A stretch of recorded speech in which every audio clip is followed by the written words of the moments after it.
Some of you have been waiting a long time for this one. Me too. Welcome to the Merle Hay Mall in Des Moines. And this place has quite a history about it. And it's still happening too. This is one of those malls that just remains a stubborn spot on the map, and I like stubborn spots on the map.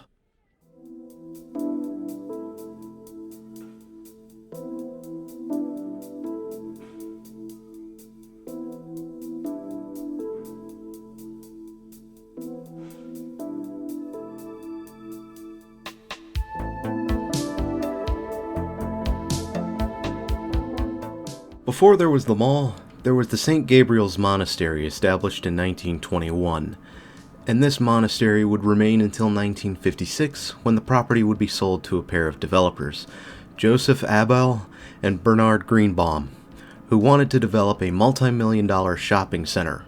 Rezoning would be approved, and what would originally be known as the Northland Shopping Center would be underway, with Younkers and Sears expected to be the primary tenants.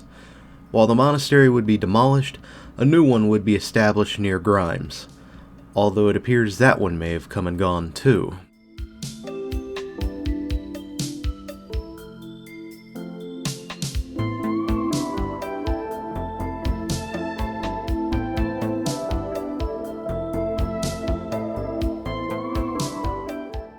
Original plans called for a strip plaza before it was redesigned as an open-air plaza as construction began in 1958, and in 1959, the Northland Shopping Center, renamed into the Merle Hay Plaza, would open its doors for the first time with Sears and Younkers following just behind.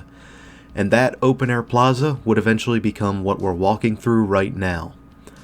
Where Target is now was once Younkers, while Sears has been demolished entirely and now has a Kohl's and a pedwalk which separates Kohl's from the mall proper.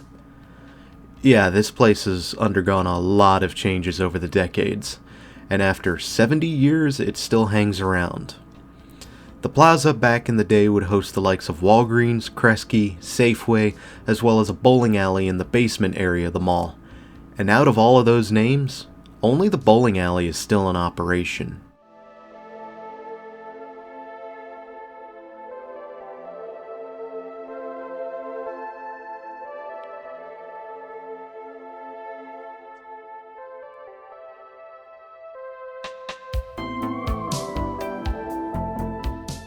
Walgreens would eventually become an Old Navy in 1999, while the Safeway space would be taken over by more Sears. 65 would see a new office building as well as a movie theater added on, and as enclosed malls became more popular in the late 60s, Merle Hay Plaza would be enclosed into the Merle Hay Mall in 1972. However, competition was on the horizon in the form of Valley West Mall and Southridge Mall, two malls we might see later on in the channel. In response to this, Merle Hay Mall announced plans to double their size with an expansion on the west end of the mall, and this would bring in new anchors in the form of Montgomery Ward and the home store division of Younkers. And it was reported that Merle Hay Mall was seeing tens of thousands of shoppers daily, cementing it as the dominant mall in the area, for now.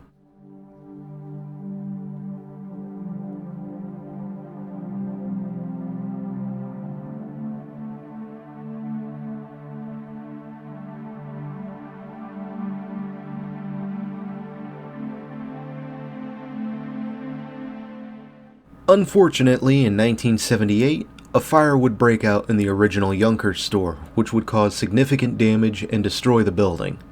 It was estimated that $20 million was done in damages, though tragically, 11 store employees perished in the fire as well.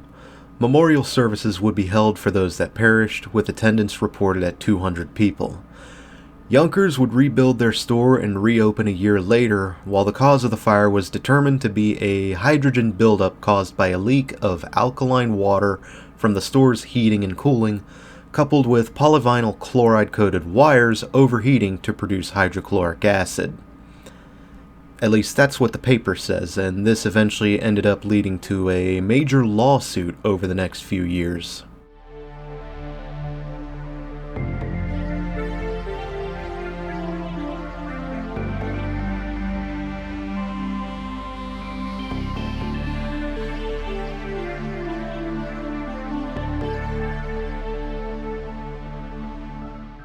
This westward expansion feels a bit janky. That two-floor area from earlier is certainly unique in spite of the gray carpet, but this back end feels like a different mall. In fact, the Target wing feels different from the rest of the mall too. I don't mind this hodgepodge, but this mall could definitely use a more defined identity or theme to tie it all together.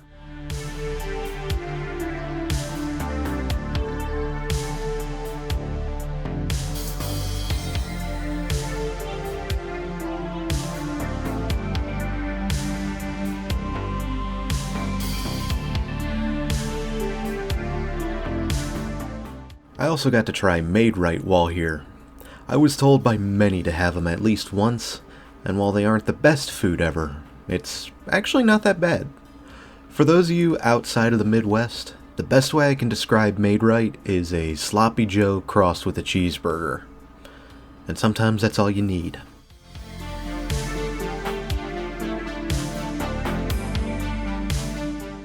Alright, getting back to the mall history. Fast forward to 1993, when Yonkers would close their home store as they pivoted away from home goods to focus on apparel and fashion. Meanwhile, Montgomery Ward would be in hot water as they filed for bankruptcy, and the Merle Hay Mall store would close in 1999. Famous Bar would see an opportunity and take Ward's place in 2000, and around this time, Merle Hay Mall would undergo a new renovation to modernize its image.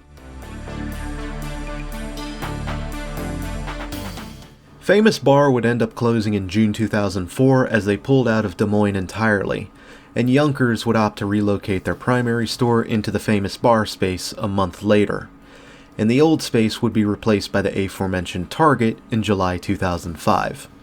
And this was a welcome addition, as Jordan Creek Town Center's opening gave Merle Hay and others some real competition.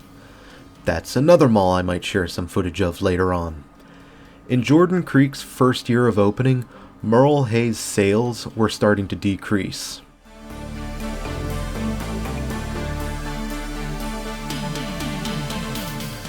Merle Hay Mall, however, would continue a downward trend, but plans were drafted up to keep it viable, as it was rezoned once more.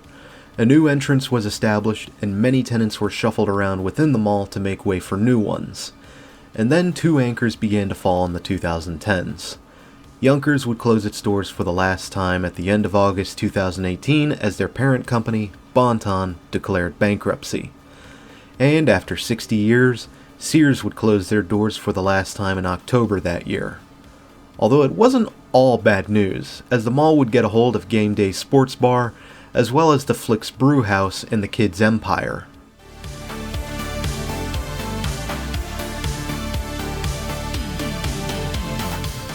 The 2020s, despite their ups and downs, would see redevelopment come for the mall, as Sears was demolished to be replaced by other developments, which we've gone over before. Meanwhile, it's been announced that the old Yonkers space would be reconfigured for an ice hockey arena, while a hotel has also been announced for the site. However, these things have yet to manifest. However, the mall has shifted towards entertainment and a more family-oriented space to be in, and there are far worse outcomes for a 70-year-old shopping center like this. It appears that the old Kohl's pad has been filled in by pickleball courts, too. Overall, it seems the owners of Merle Hay Mall are determined to keep this place around, although I think another renovation might be needed soon, as well as some maintenance work, too.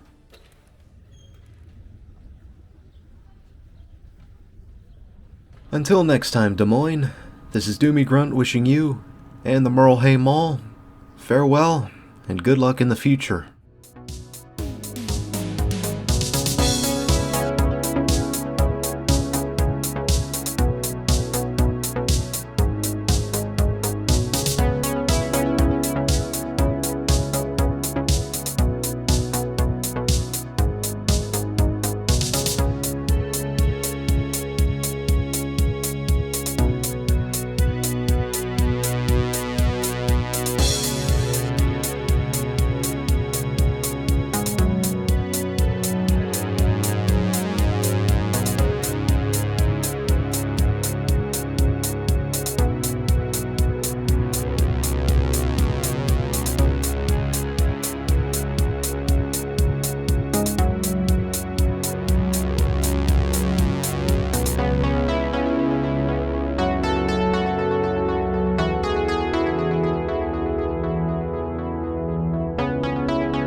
Allegedly, some say that this mall is haunted.